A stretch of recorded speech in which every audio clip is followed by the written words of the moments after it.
France has officially handed over military headquarters in Senegal. Keep in mind, French people first came to Senegal in 1659 and they're only handing over this headquarters today. Crazy stuff. Is Senegal following the footsteps of Mali, Burkina Faso and Niger? We're gonna find out about that.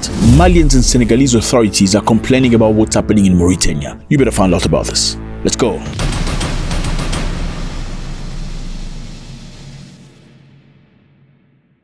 What's up everybody? I hope you're doing good. It's a beautiful day. Thank you very much for stopping by. You are very much appreciated. We have a lot to go through today. But first, my name is Zack. Thank you so much for stopping by. I know you like Africa. You want to know about the motherland. Well, brother, you're at the right place. You're welcome. We like you here. We want you here. Please come back. But before we proceed, please click on the button. I think it's called subscribe so we can see each other every single day. Let's go. France has officially handed over a military headquarters. France has officially handed over the Contre Amiral Protect military headquarters located in the port of Dakar. This operation marks a new step in evolution of bilateral defense security partnership between the two countries. Previously used by French soldiers, the strategic site is now an integral part of Senegal national military heritage. Congratulations, Senegal. Look, Senegal was colonized by France. It was only freed in the 1960s, but French people went to Senegal in the 17th century. Some of the earliest recorded dates in St. Louis, 1659, and since then, even though we don't have the date exact to the station in this part, they're only freeing it now. Let me just remind you that on March 7th, another site was handed over to Senegalese authority, and we're expecting further transfers to come. The series of transfers symbolize a redefinition of defense relations between Paris and Dakar. To give you perspective is, France came into Africa many years ago, colonized all these countries. You see all these countries on the map? They were all colonized by the French. In the 1960s, the French decided to leave, to give people independence. However, in one condition, we're going to leave some of our troops in your land. That was one of the conditions. I'm not going to talk about other conditions. There were multiple other conditions that we're going to talk about maybe on the next video. Now, these countries here, Mali, Burkina Faso and Niger, kicked out the French just a while back, a couple of years ago. They say, okay, enough. We've had a lot of you here. You've been here for way too much, too long. The food is not enough for all of us. No, they didn't say that, but yeah. They said, please get out. We don't want you anymore. France didn't want to leave for some reason. France say, well, but we're here, we're helping you. We need to stay because we're helping you. No. We don't want you to help us anymore. Please just go. No, but we're helping you. We need to stay so we can help you. That's a little bit how it went. But yeah, then they got very angry that we're going to sanction you. Our airplane are not going to travel to your countries anymore. Your people are not getting visas to France anymore. We're done with you. So yeah, it was just like a toddler, very much. Anyway, now later on, Chad asked them to leave. Senegal said their troops need to leave. Ivory Coast also said their troops need to leave. Surely they're all not in the same setup, but it is happening. They're asking the colonizer to leave for good. The decision to withdraw French troops is an exclusively sovereign decision with regard to Chad, and we felt that after several decades of independence and proclamation of the Republic, it was no longer useful to have a foreign military base. I have instructed the Minister for the Armed Forces to propose a new doctrine for cooperation in defense and security, involving the end of all the foreign military presences in Senegal from 2025. We've decided on the coordinated and organized withdrawal of French forces from Ivory Coast. And now we're going to Mauritania.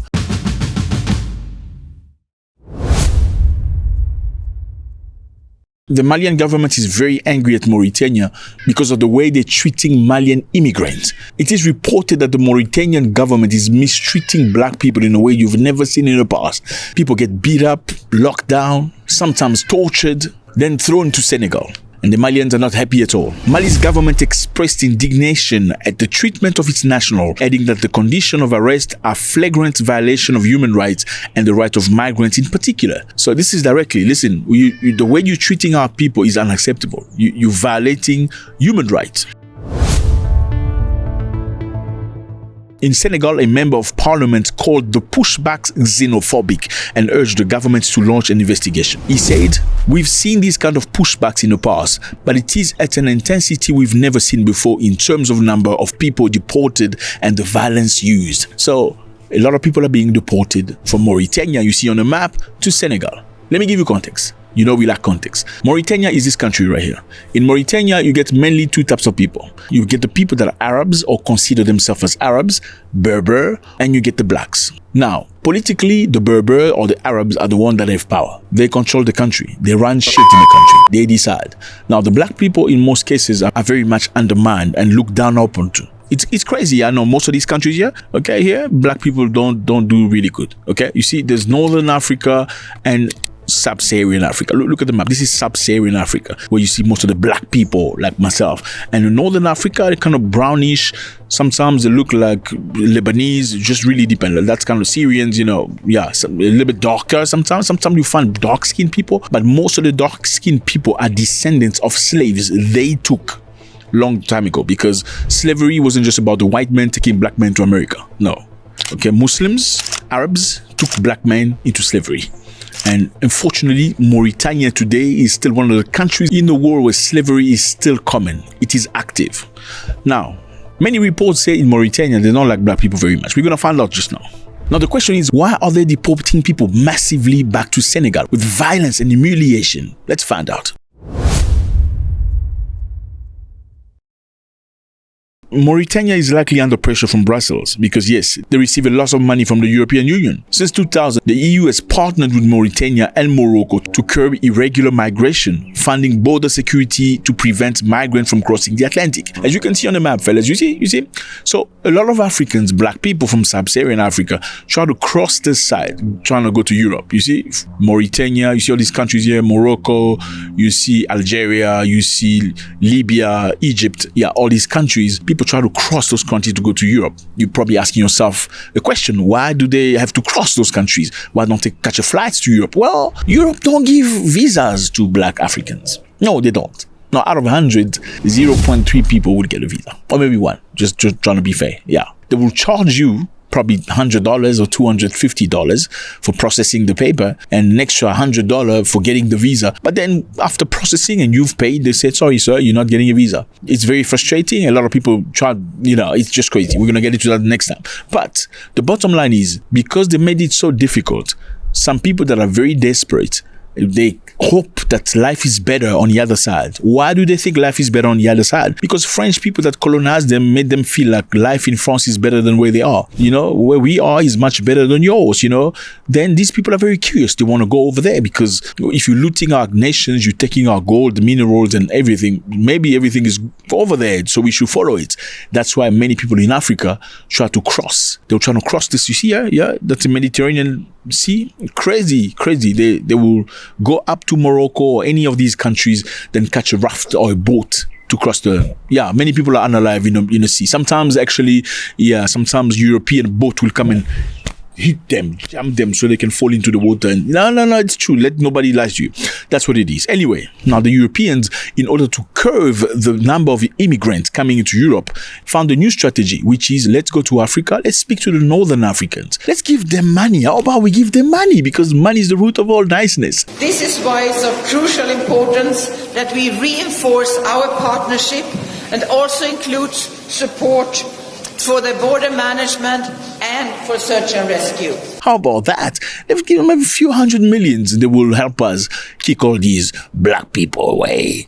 Well, it's worked really, really good. Mauritania has an agreement with the European Union. In February 2024, the European Union President Ursula von der Leyen signed a $235 million deal, a migrant partnership agreement with Mauritanian President Mohamed Ould Ghazouani to enhance border security. The goal was to dismantle smuggling networks.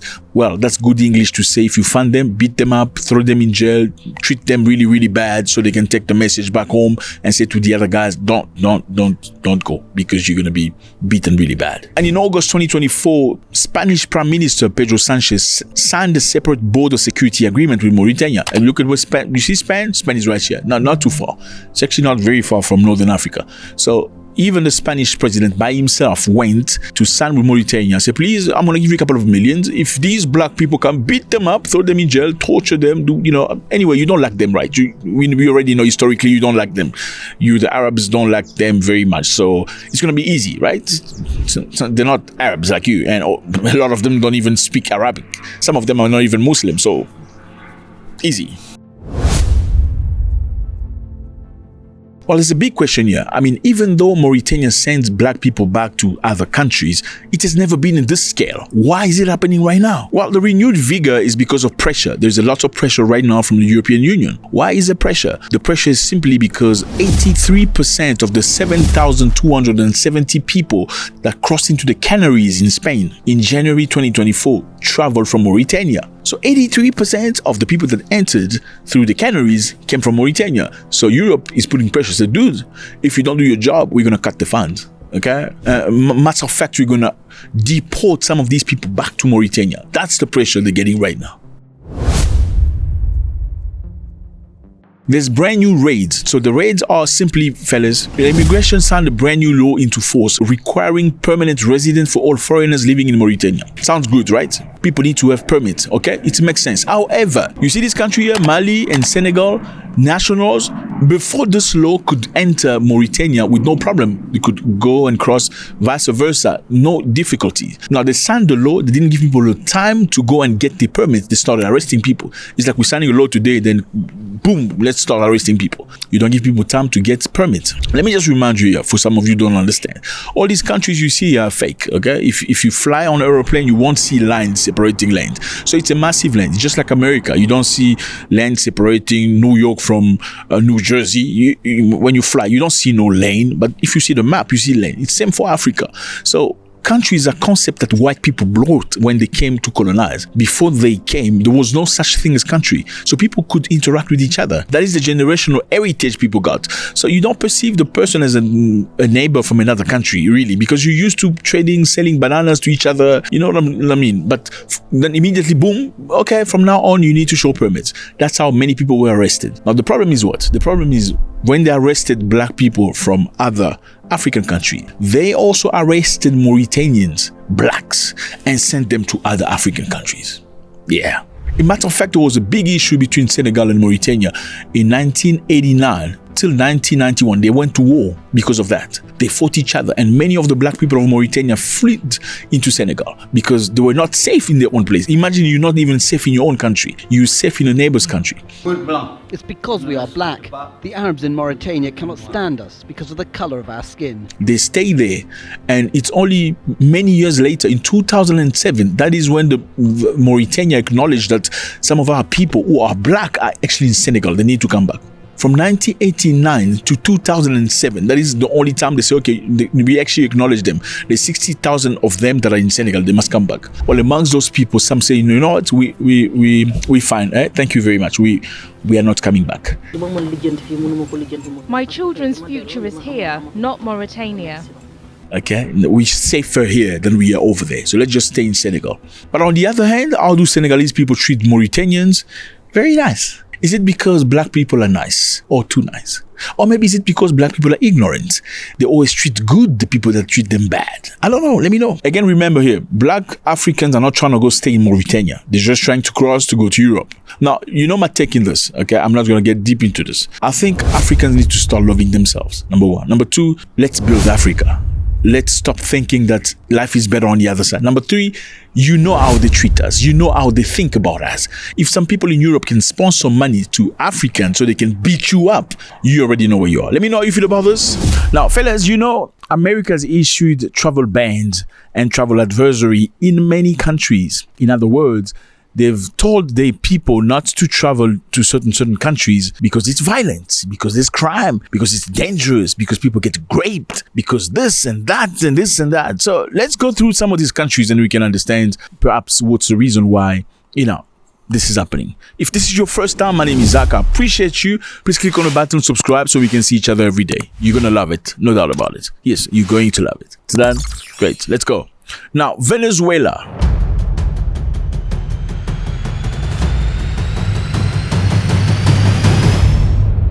Here's Venezuela. In Venezuela, you cannot go, America say, because there's ongoing political instability, high crime rates, and poor medical infrastructure. Do not go to Venezuela, according to the United States of America. So what's happening in Venezuela? Okay, let's try to find out what's happening. Venezuela used to be a capitalist country. Now they've changed. They are socialists. What is capitalism? I'm going to try to explain in the most stupid way possible. Look at the pizza. You see this pizza? It says 12 pieces, okay? And people sitting around are 12. We have 12 pieces of pizza and 12 people. In capitalistic countries, the person who's the strongest can take 10 pieces and leave 2 pieces for 11 people. Yeah, that's capitalist. In socialist country, if it is applied as it is said, everybody takes 1 piece. That's socialist for you. Now, it takes a lot to reach that level. Okay, we together? Great. Now, Venezuela used to be a capitalist country like America. It's not anymore. Not an open market anymore. They privatize some of the biggest businesses they have. Venezuela also is one of the biggest producer of oil. You know, oil is very important for energy today. Now, Venezuela privatizing some of the businesses where America invested at the time is not a very good thing for American investors. So they feel like they've lost the market. They're not very happy with what's happening. And with the way Maduro has been speaking about Trump and America and his predecessor, and Chavez that called America the devil.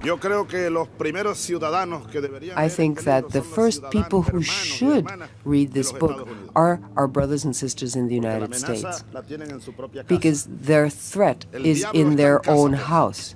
The devil is right at home. The devil himself is right in the house. And the devil came here yesterday. And also accusation that the United States have been trying to overthrow the government. The relationship between the two countries is not good. Can we say why we understand why the place is banned by America? Okay, let's move to the next one. Haiti.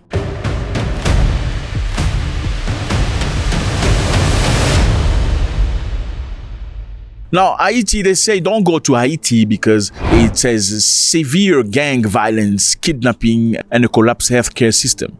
Well, if you look at Haiti, yeah, it's probably true that the healthcare is dead, the country is completely underground, and things are not working at all. But the history of Haiti is a very long history. Bottom line is, let me remind you here, perhaps some of you don't know, Haiti was the first country, black country ever in the world to free itself from colonialism. Yes, in the island, here's the map.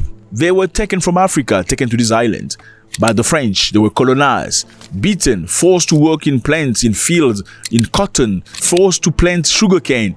So there came a time where they were very angry. Those people rose up with Toussaint Louverture guiding them. They fought the French. Big time. These slaves fought the French. And guess what? They went and prayed. What did they pray to? They prayed to voodoo, because voodoo was what they learned from Africa. After praying to voodoo, everybody washed with water. They went to war against the French. They beat the French. After beating the French, they took over the entire island and they were ruling themselves. Now, what the French did is they brought help coming from Britain. They brought big warships to fight them. They said, if you do not give up, we're going to bombard and destroy the island. And then Europeans, with the help of Western countries, issued a ban on Haiti, saying that, I know you're thinking Haiti, they say Haiti in Creole.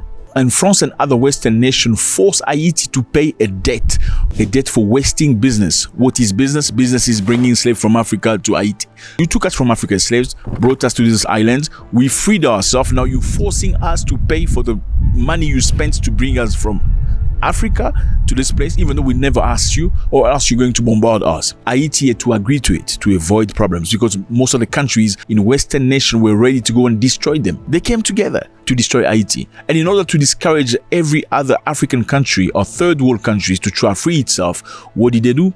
They banned Haiti from commercing and doing business with the world, so it doesn't develop. Now, let's fast track. Okay, now today, what's happening today in Haiti? You have a lot of black people that probably look like you, okay? Most case. However, the problem is the country is controlled by 12 families. These 12 families control oil, gas, food, road, transportation, telecommunication, all that. And these 12 families are not black. No, they're not. They're from, you see, the country you don't name, and Syria, and some of that place. They run Haiti, a country predominantly black. So maybe next time, let me know if you want to know more about this. We'll explain to you why there are no American soldiers in Haiti, why they're accusing gangs of fighting people. Are the gangs really fighting people or fighting for the people? Why are they military from Kenya in Haiti and not Americans? What is the benefits? Let me know if you want to know about Haiti. We'll make a video about that. Mauritania. Don't go to Mauritania because of terrorism and civil unrest in some areas. Well, fellas, Mauritania for some people is described as the most racist country in the world. Mauritania has two groups of people: the Arab-looking Berber and the black Africans. Now, in Mauritania, there's two clear classes. The Arab people that control government, infrastructure, administration, and money, and finance, and everything, and the black people that are nobodies. Now, where do the black people come from? The black people are the descendants of slaves they took back in time. I know a lot of you don't know this, but slavery was not just about Europeans taking Africans to America. Well, Arabs also came to Africa and they took black people as slaves. And many of these Arab countries, you still find black people, but they at the bottom of the social rank. They're not considered. Now, Mauritania in 1989 to 1991 went to war against Senegal because of a racial issue. After the war, Mauritania returned a big number of black people from Mauritania to Senegal. Matter of fact, they even sent their own people. Yes, black Mauritanians were forced to get into Senegal. It's because we are black. The Arabs in Mauritania cannot stand us because of the color of our skin. They stayed there for a long time. Matter of fact, it's only in 2007 that they acknowledged that actually, okay, some of our people that are black are in Senegal. Yes, fellas. And those people living in Senegal said, we don't want to go back to Mauritania. No, we rather stay here. We are from Mauritania, but our ancestors are from there, but let's rather stay in Senegal, where we're happy. My children's future is here, not Mauritania. But on the other hand, Mauritanians that look like Arabs and Berbers are well treated in Senegal. Now, do I agree with the travel advisory? Well, probably yes. Mauritania is the country in the world that still holds slaves up until now. Yes. Now we're going to Chad.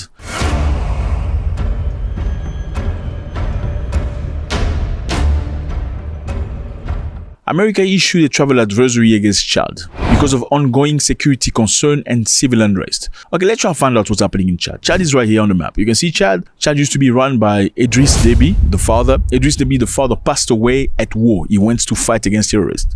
Talking about the president going to war. Yeah, not just sending other people's children to war.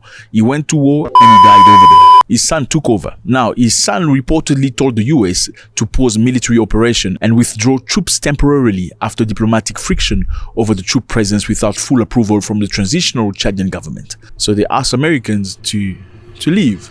And then, oh, you have travel advice, don't go to Chad. Do you agree with that? Let me know how you feel about that. Cuba. Well, let's say don't go to Cuba because there's rising violent crimes, including armed robbery, homicide, persistent petty crime like pickpocketing, and unreliable power grid with frequent prolonged outage. So do not go to Cuba because of all of that. Now, what's the story between America and Cuba? Renunciar a la revolución, renunciar al socialismo, rendirnos. Cuba also did not want America's business, okay? The Cubans were fighting for their freedom. They wanted their people to benefit from the things. You remember Fidel Castro and Che Guevara that you know perhaps. They came for the people. They wanted the people to own everything. Oil, business, enterprise. The problem is when they came to fight Batista, Americans were running some of the biggest companies in Cuba, including hotels, hospitalities, telecommunication, oil, and some things. That was a big problem. Why do you want to nationalize your stuff? But we have investment here. Americans had a military base in Cuba. The Cubans say, you know what? Thank you very much, but we don't want you here anymore. Please go back to your country. Americans say, no, we're not leaving. And by the way, we're blocking you from doing any business with nobody. You know, anybody that dares to do business with you, we're going to sanction them. Well, do you perhaps understand why Cuba is not advised? Let me know how you feel about that. We go to Niger. Here's Niger, fella. Beautiful place, lovely people. But they say avoid Niger because of terrorism and civil unrest in certain regions. Travel ban. Now, are there terrorists in Niger? Well, there is terrorists in some areas of Niger. Does that mean you shouldn't go to Niger or everywhere there's terrorists? Absolutely not. Let's look into history. Well, Niger very recently toppled the president, Mohamed Bazoum, because Mohamed Bazoum was not working for the interests of the people. The military leaders kicked out the French that were stationed in Niger in order to fight against terrorists. Why? Because they felt like the French were not very efficient. Why would you keep somebody external that's not very efficient on the very subject they're supposed to be very efficient? So they decided, oof, guys, leave the country. The French refused to leave. Macron trying to make it a diplomatic issue. He said he was ready to fight. in other people's country. And then the Nigerians played a very interesting trick. Instead of attacking the French soldiers in their camp, because that would be a legitimate reason for them to defend themselves and take over the government and say, we defended ourselves, we changed things, they sent the civilians in the street. Millions of people in the street went walking, asking the French troops, there was 1,000 of them, to leave the country. This time we have decided to speak out. Even if we're going to be killed, we have decided to say what is in our hearts and what upsets us. It's an open secret that France plays an active role in the development and maintenance of terrorism. Thank you very much. This is not colonialism anymore. Go. When the French left, there was also American military base in Niger, in Agadez. The Americans felt safe. They didn't say anything. Whilst the French saying we do not recognize this government, America stayed very safe. Until the Nigerian Prime Minister went to Iran to have a discussion with his Iranian counterpart about business and stuff. Then an American diplomat accused Niger of selling uranium to Iran. Uranium is what you need to build an atomic bomb. The government of Niger regrets the willingness of the American delegation to deny the sovereign people of Niger the right to choose its partners and the types of partnerships likely to help it to truly fight terrorism. Even though the United States of America has unilaterally decided to suspend all cooperation between our two countries. And because Iran is not supposed to build it, they accused them without proof, saying you've gone there to negotiate uranium. Then Niger got very angry. When they came back, they said, okay, guys, we were dealing with the French. We asked them to leave. We didn't say anything about you. But you cannot direct and dictate who's going to be our friends, okay? It's not for you. We can choose to be friends with Russia. We can choose to be friends with China or Iran. It's not for you to... we're not your children. Now, take your stuff and leave. Then Americans, they tried to negotiate. They sent a team of people to see the president. The president of Niger refused to see them. Why? By the time Americans come, usually you send a message saying, okay, we'd like to see the president. Can we see him? Then the president say, you can come. Then you come. Well, Americans did not do that. They just took a flight, sent a delegation because they're special. Okay, we're going to the Nigerian president's office. They got there, they want to be seen. They said, no, you're not seeing the president. Well, they left. And Niger said to them, you need to leave. And before they completely left, Niger called the Russians to come and occupy the same camp the Americans were stationed. So there was one section was American, the other section were Russians. So Americans were forced to leave the country. But Niger's got a travel ban or travel advisory. Let me know how you feel about that. Now we're going to Burkina Faso. Burkina Faso, they said, don't go to Burkina Faso because there's heightened threat of terrorism, crime and kidnapping. Well, do you agree to that? Well, Burkina Faso, as you know, also doesn't deal with America straight like this. Okay, they don't have any beef or any issue, but they're very friendly with Vladimir Putin. The president very recently went to Moscow. The president always praises Russia. Clearly, there's not a good friendship happening there. Could that perhaps justify the reason why they say don't go to Burkina Faso? Let's go to Nigeria. America's got a travel advisory against Nigeria saying there's terrorism, civil unrest in certain regions. Are they right? Well, Nigeria is not a very stable country. Okay, people get unalive every single day in Nigeria. In Nigeria, as a foreigner, which I don't necessarily, I'm not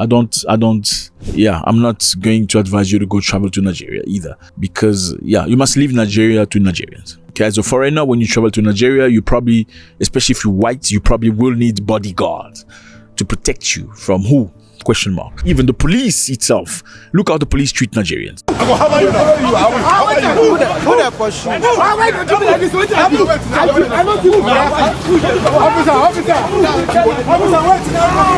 I mean, it feels like the population, the civilians are second-grade citizen. Like a civilian person has nothing to say in front of a policeman. It's like a policeman can decide to unalive you and he was going to find a justification, call you terrorist, bandit, herdman, or some stuff like that. Well, so Nigeria, no, I'm sorry.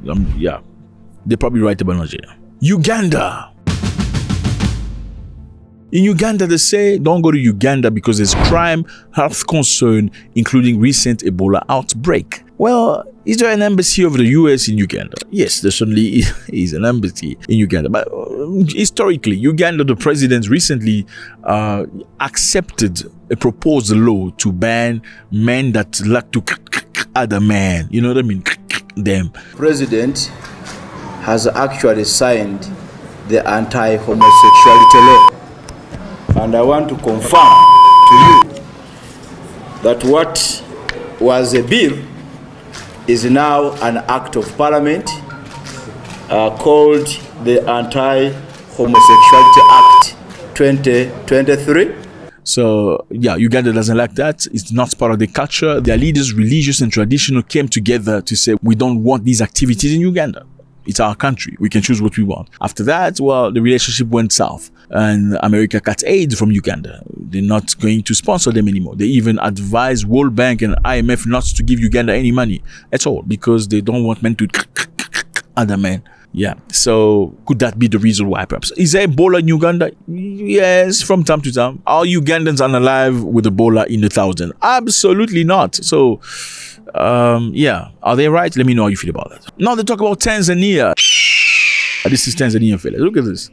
Bongo people's country. One of the loveliest country in Africa. I'm telling you, some of the best food I've ever had. I'm not going to reduce. I'm repeating some of the best food I've ever had. This country has a fusion cuisine of India and Arabs and Africans mixed. It's crazy. You're gonna bite your tongue. I'm telling you, you're going to, and the juice is just organic. The juice is juicy. The juice is juicing in your mouth. I'm telling you, you might stay there and they're very calm. Hello, it's and they speak Swahili.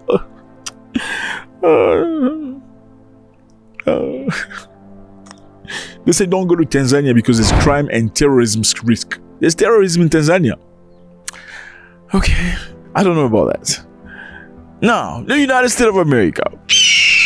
The United States of America is ridden by violent crime, robbery of motor vehicle, property crimes, burglaries, larcenies. USA as Baltimore, Detroit, Memphis, Tennessee reported the highest violent crime rate per 100,000 residents, particularly in category of murder, rape, aggravated assault. Well, let's just slow down here, okay? In 2024, fellas, there was 277 reported fatalities of black individuals due to police shooting, according to data compiled by Statista. Crazy stuff. This accounted for approximately 20% of the total police shooting related unaliving that year. Okay, 20% of unaliving was black people, and black people what? How many percentage of the Americans? 14%? Minority? 20% of them? No. Historically, black Americans has disproportionately been affected by police violence, while they represent only 14% of the US population. They are unalived by police more than twice the rate of white Americans. So should Africans also issue travel ban or travel advisory against America? Because it's a dangerous country. It's a very dangerous country. I mean, if 20% of the death is people looking like me, no, that's definitely a dangerous country for me. There's a video that's happening in South Africa. We're going to have to go through it. It's a very sad situation of a lady that's pregnant, apparently a Zimbabwean. I think this has happened today. I just got somebody forwarded it to me today. And she left Zimbabwe, crossing into South Africa, trying to get healthcare. She's heavily pregnant. And once she got to the hospital, apparently she was asked to leave the hospital. We're talking about public hospitals. And in South Africa, public hospitals allow you to get free care if you are South African and many other things. We get into the details. And apparently some South African ladies kicked her out. Or at least she was intimidated and she ran out, and they followed her outside and put pressure on her, asking her why she was there and she should return to Zimbabwe and go get health care. For context, here's a map. You see Zimbabwe, you see South Africa, neighboring country. Yes, neighboring countries with a common, in some areas, history. Trust me, they won't acknowledge it today, but they're very similar history. Because some of the people, you find Xhosa-related people in Zimbabwe, Xhosa in South Africa. You found Zulus in South Africa and a version of Zulus. They want to call them different, but it's a very similar language. Anyway, let's watch what happens and we make a comment. Let's go. Why did you run away? You make babies, what?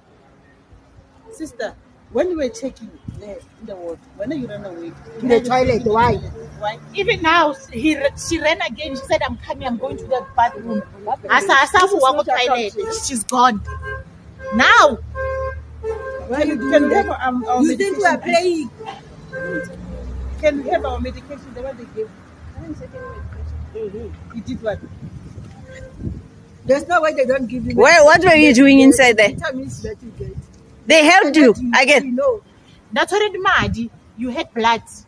Where did you take them to? Okay, so I know not everybody understand the accent. I know people come from all over the world. We need to jump on it slowly so we can understand.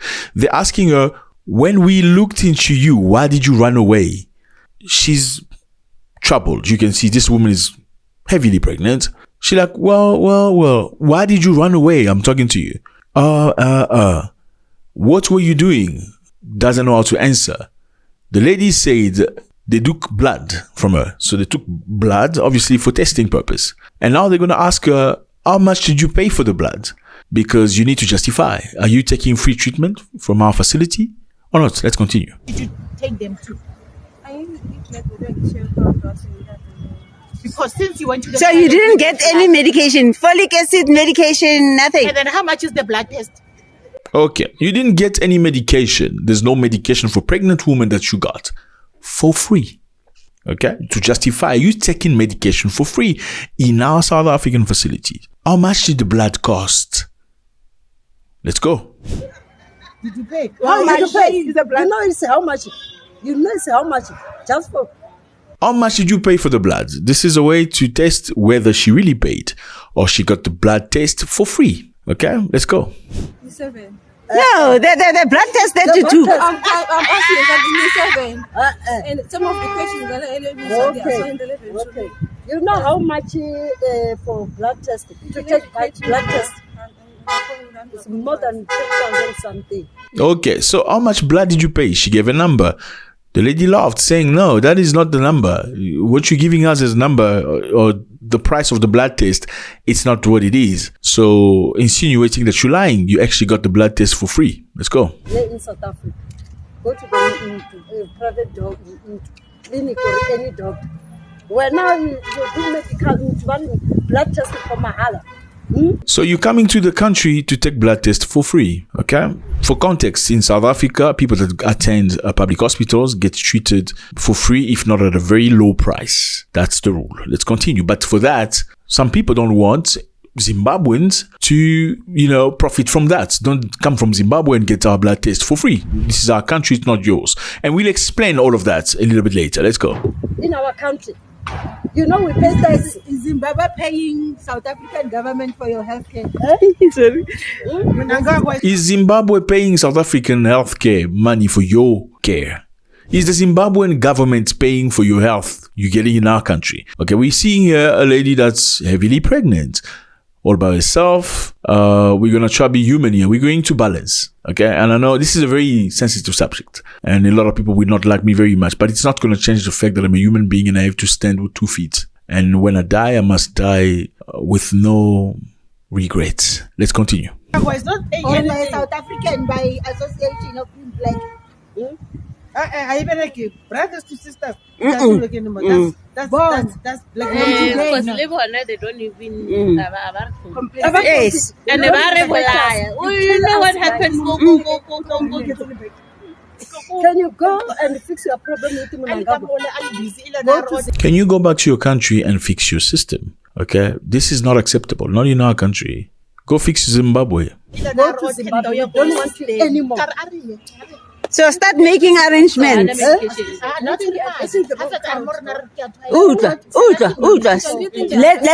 me say this.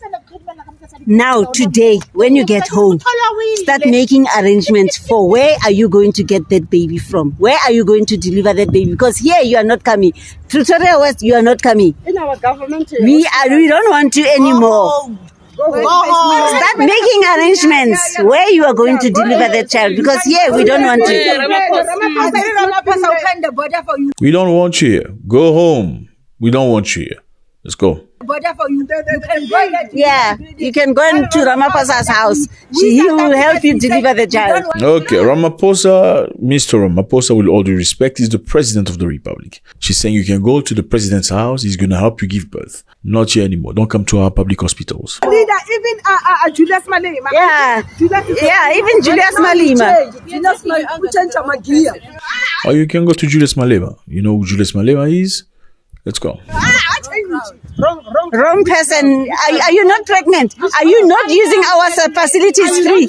Are you not using our facilities? How much did you What is wrong here? Because you are using our facilities.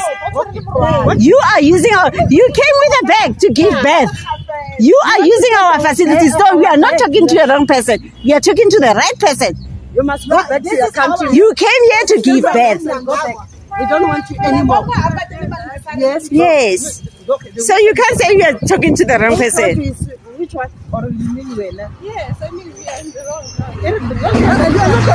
You are here. It's you who are here. It's you who are here in South Africa. What? There's nothing. My dear. You are not a South African. Yes. As long as you are not a South African. As much as you kill our brothers. Yes. Yes. You must learn African languages. It's very important. Brothers are killing us. Yeah, you will die for the Zimbabwe. For the Zimbabweans that are killing us.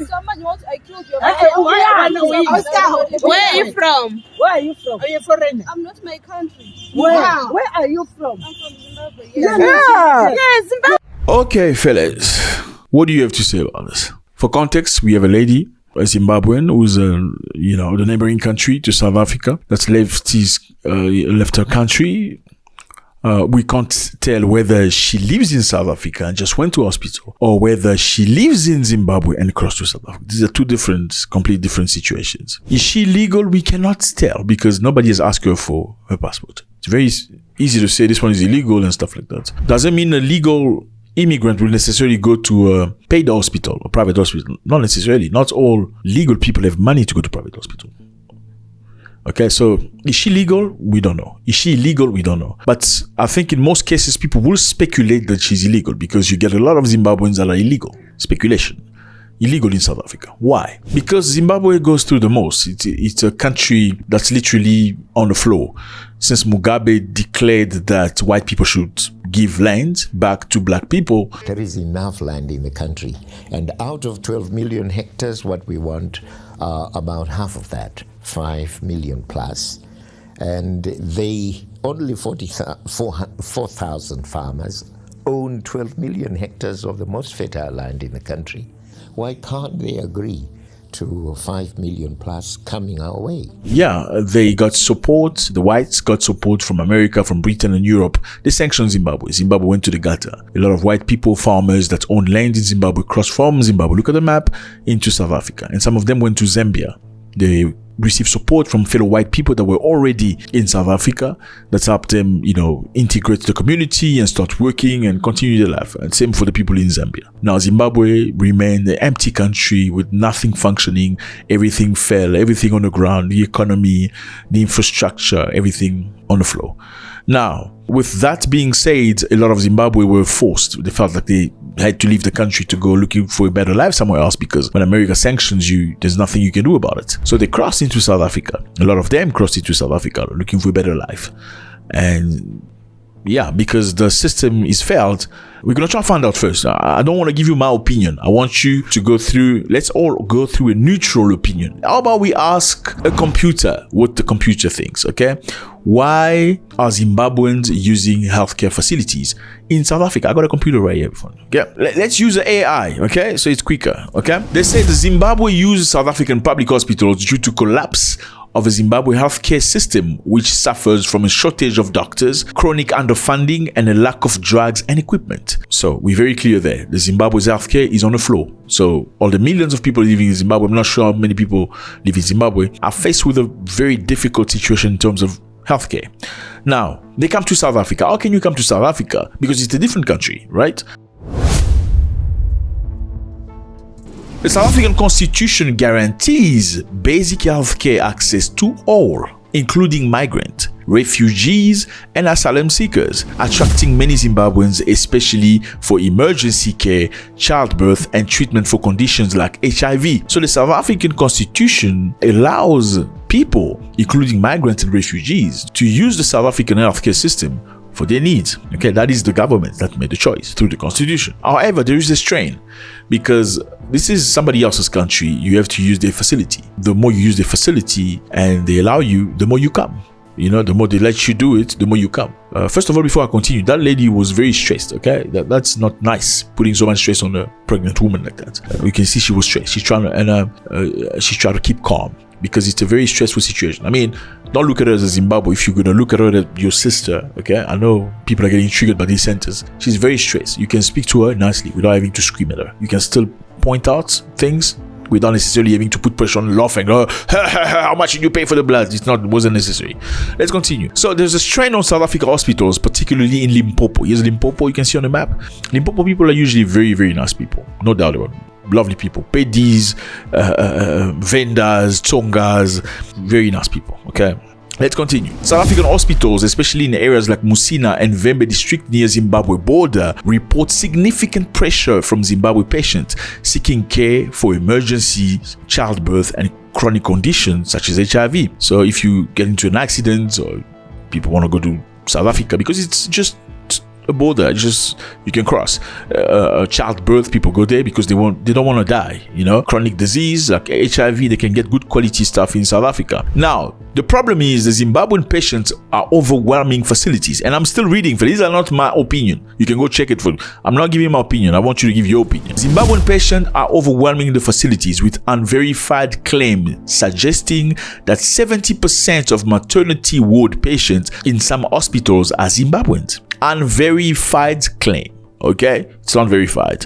In 2024, report from Vembe district noted that 30 to 40% of patients in certain facilities were foreign nationals, mostly Zimbabweans, straining resources like staff, bed, and medication. Okay, so you can understand from one perspective, South Africans not being happy because let's say somebody has to go for an operation, and these are public hospitals, so you get treated for free or almost for free. Therefore, you must live by the rule, first come, first serve. If somebody needs a liver change or whatever you call it, liver implant, and there's 10 Zimbabweans in front of you, or 12 or 15 Zimbabweans, or 20 Zimbabweans, it becomes stressful because then you remember you are South Africa. This is actually your facility. You need to be attended to, or your child needs to be attended to faster. Why are the Zimbabweans here? Why don't they go to their country? So one side of your brain will go like, this is our country. You use your own facilities. But unfortunately, the lack of resources to that point can sometimes blur the Ubuntu, which is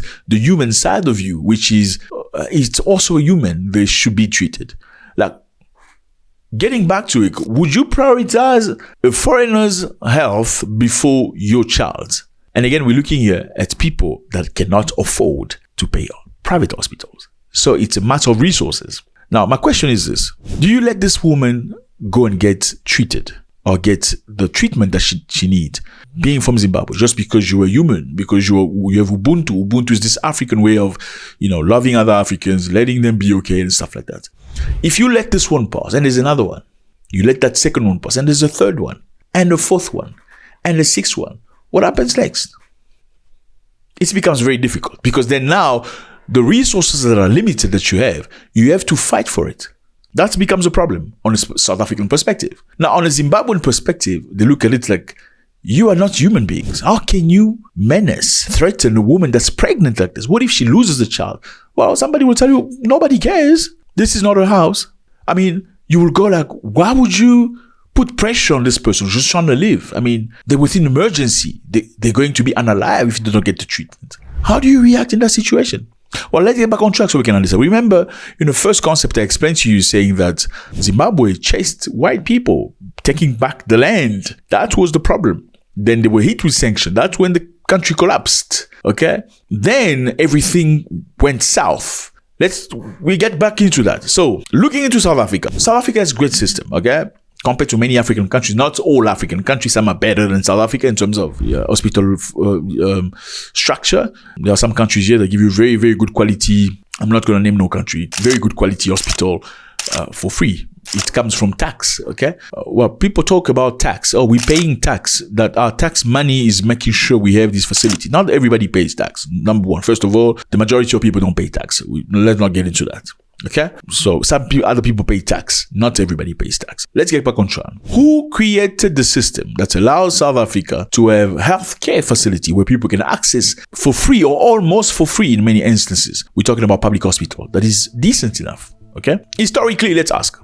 I don't want to give you my opinion. The public healthcare system in South Africa started during early foundation of the country. We're talking about 17th century, the Dutch and the British colonial period. The origin of public healthcare in South Africa traced back to Dutch East India Company's establishment of basic medical facilities in Cape Colony in 1600, primarily for settlers and soldiers. So initially it was created for settlers, white, and soldiers. Let's fast forward during apartheid in 1948 to 1994. The National Party government segregated healthcare, creating separate hospitals for racial groups. Public hospitals for black South Africans, like Chris Hani in Soweto, were expanded but underfunded by Dr. Hendrik Verwoerd. Okay, we're gonna need to go historically because I know some of you getting emotional. Let's be mathematical, okay?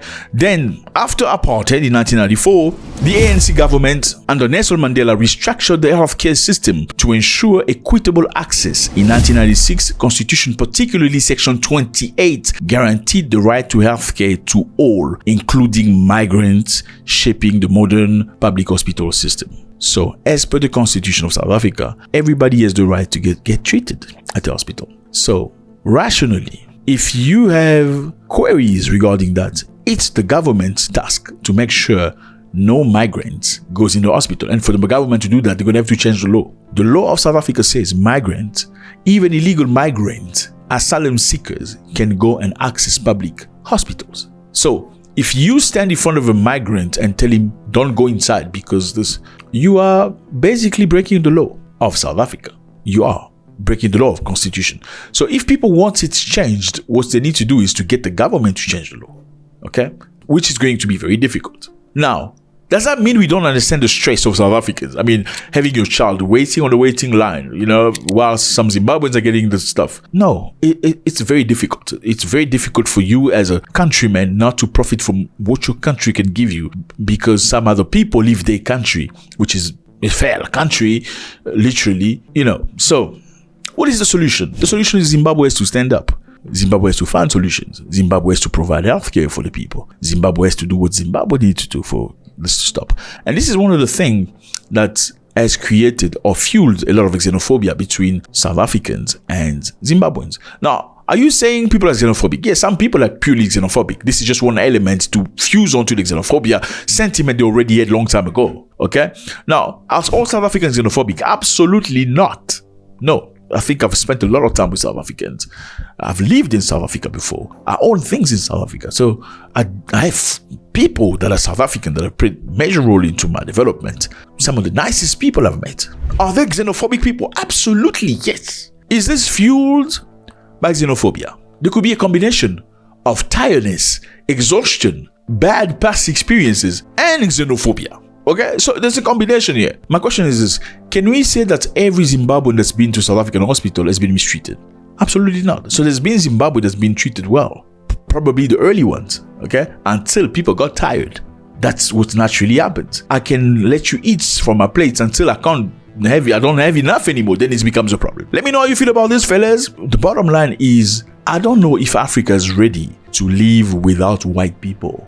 And I know this is a very difficult sentence to say. Well, South Africa, as much as you hate hearing it, has been influenced in a positive way when it comes to healthcare by those very white people that people are trying to chase. I'm just being honest with you, and you know it. And that's why South Africans that are honest, they love the white people. Yeah, they will kick you away before they kick you away, white people. They can say, oh no, we have to take the land, but it's with the limits. I think it's most people, they just want equality. I don't think they really want the whites to leave. So some black Zimbabweans are being blamed to say, why did you chase your white people from your country? You see, you chased white people, then you came following them to South Africa where you chased them. You should have never chased them from the country. This is a very difficult conversation, but it's a conversation we need to have. Let me know how you feel about this. It's always a great pleasure. We need you to comment. Let's talk about this. No insult. Please don't bring your insult here. Nobody needs it. Really. Let's talk to each other. Let's be honest with one another. So people can understand. Even those who don't understand, they can understand. What are the frustrations? What are the limitations? How are the resources being used? What are the solutions that can be created to manage the situation? God bless.